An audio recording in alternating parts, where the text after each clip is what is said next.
Well, welcome to the Friday Bubble. Today we have Champagne Bollinger, and we're in this beautiful village of Eye. You must get a chance to go there. Bollinger started there in 1829. So coming up in a few years is their 200th anniversary. So we're looking forward to those celebrations. Champagne Bollinger R.D, Recently Disgorged, was a concept that started by the famous Madame Bollinger Essi. Yes, that's right. The first vintage being 1952. So yeah, it was actually originally her way of celebrating with her friends. She took cellars of undisgorged champagne, older vintages from the cellar, and they were disgorged there and then. Right. And then the idea came that why not sell those wines as well. So in essence, this is the longer aged version of the Grande cuvée.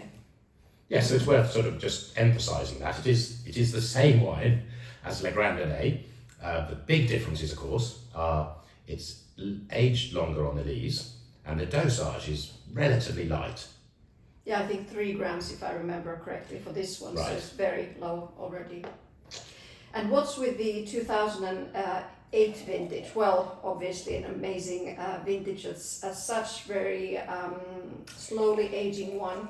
But what is interesting in Bollinger's case is that this is the first RD that is in the new bottle shape, Right. which is like the mini Magnum shape. So it's interesting to see how the RD behaves in the new shape. And this was quite early on. So Gilles de Court had recently taken over as chef de cave back at this time, hadn't he? Yes. And along with the new bottle shape in 2008, he also started protecting the racking. So they started introducing gas as they racked from barrel to barrel. So there was a few things that happened in 2008 that I think really just subtly lifted up. Yeah, I think, Gilles had already started, all these new processes in the vineyards as he was first in charge of the vineyards at Bollinger. And it was actually already the previous cellar master, Mathieu Kaufmann, who had started with many of these processes. So it was not only Gilles, but he sort of continued where they, which they had already began with Mathieu. So 2008, stunning year. I have just a quick preview of it, absolutely already. Straight out of the glass. This bottle was disgorged the 28th of October 22, so we can call that, I suppose, recently disgorged. Nowadays, we don't have the luxury of having our house on top of the cellars like Madame Bollinger did. Yeah. As I understand it, she literally disgorged them on the morning that they were going to be drunk. Yeah, absolutely. That was the concept. And now that I still want to go back to actually the changes in the winemaking or subtle touches in the winemaking at Bollinger, when the current chef de cave, Denny Banner, came to the house, they actually installed the jetting system in the winery. So which is like really helps to control the rate of oxidation and the consistency of the disgorgements. Right. Because all the Bollinger vintage bottles need to be disgorged by hand because they're sealed with a natural cork in the cellar.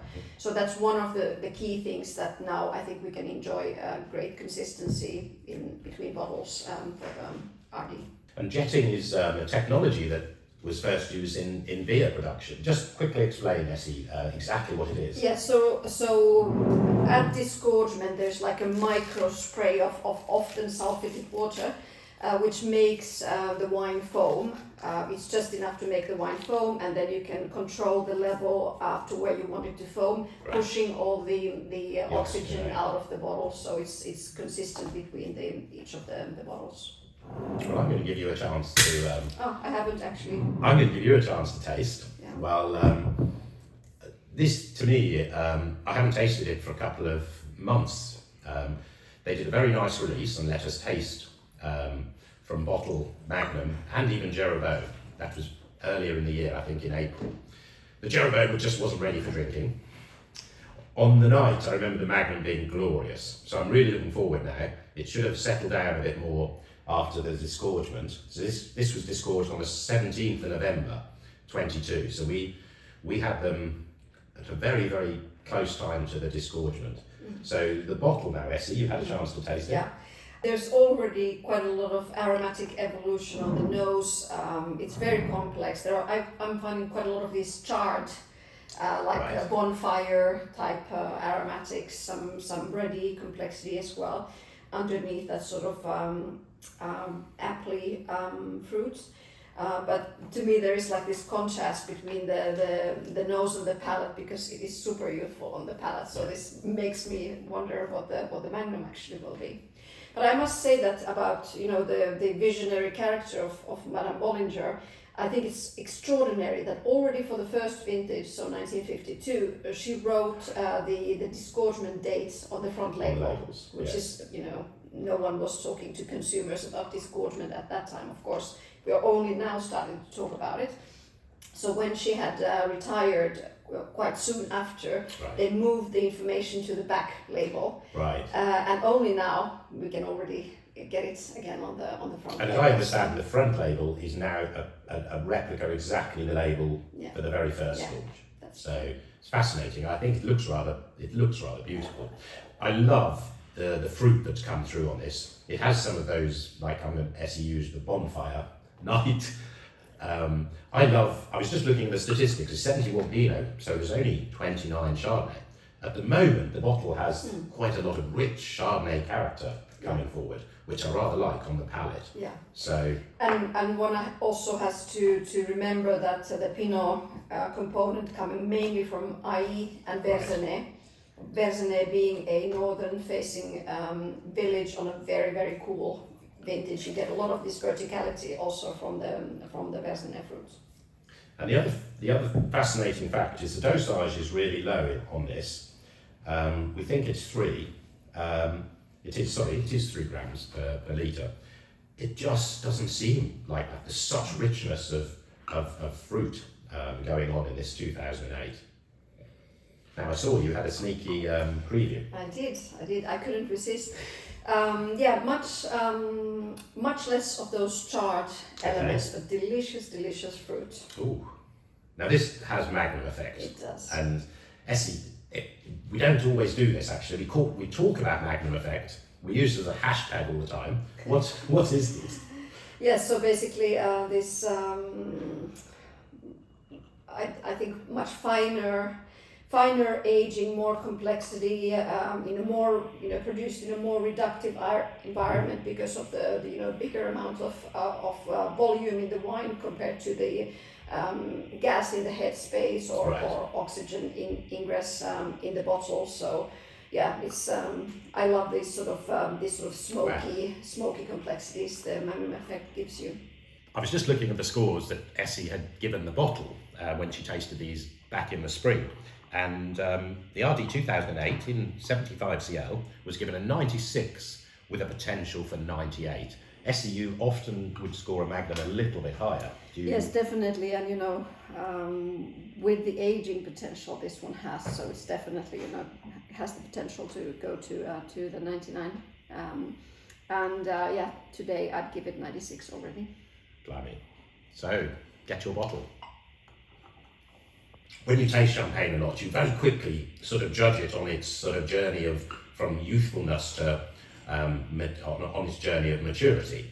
It's really obvious in this one, which is the bottle and which is the Magnum.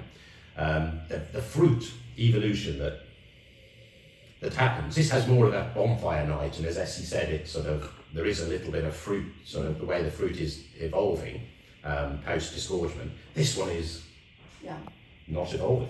No, exactly. It's super youthful, but very enjoyable still. It's not even if there is a lot of acidity. I think there is also great. It's very harmonious, seamless. It's very beautiful. That you can easily predict a great future for this one in Magnum. You can keep it forever. There's a little richness in here. Just while you were saying that, Essi, of lemon and this bitter orange. The bitter orange kind of lingers on the palate afterwards. And you can see the journey this is going on. I'm picking up a bit of that dark chocolate already. Yeah. And I think this is rather beautiful. And I must say also that the oak, all of it has been fermented in oak. I think the oak is so beautifully integrated here. I'm getting this, especially on the Magnum, on the aftertaste, you just get that very sophisticated touch of oak. Right. I think we've got time, very quickly, Essi, for a moment with a big glass, because the wine is so young. I'm fascinated just to see if Let's see. if in the synergy, so these are the layman synergy glasses, let's see whether it benefits from having a little bit more volume. Softer approach on the nose. More this sort of soft baking spice character. Very beautiful, like very seamless, very soft, very round, seductive. Well, to me, it's really bringing out the citrusy elements. I'm getting obsessed today with bitter orange and rich lemon juiciness. I think you get more out in this, at this moment you get more out in this bigger glass. I would go for that. Now we always pick a champagne to have for lunch or dinner. It is only morning, so. I'm definitely going to pick the Magnum because I don't know how many times I'm gonna be privileged to taste it. So definitely that, and I'm gonna take also the big glass. The Magnum in the big glass. Well, thank you, Essi. Lots of lovely facts today that you've shared with us. So thank you for doing that. And I hope everybody gets a chance to try at least the bottle of RD 2008. There's nothing wrong with trying one or two of the Magnums at this very early stage. They will of course get better, but I think enjoy one of them now, and I hope you get a chance to drink one soon. Thank you. Thank you.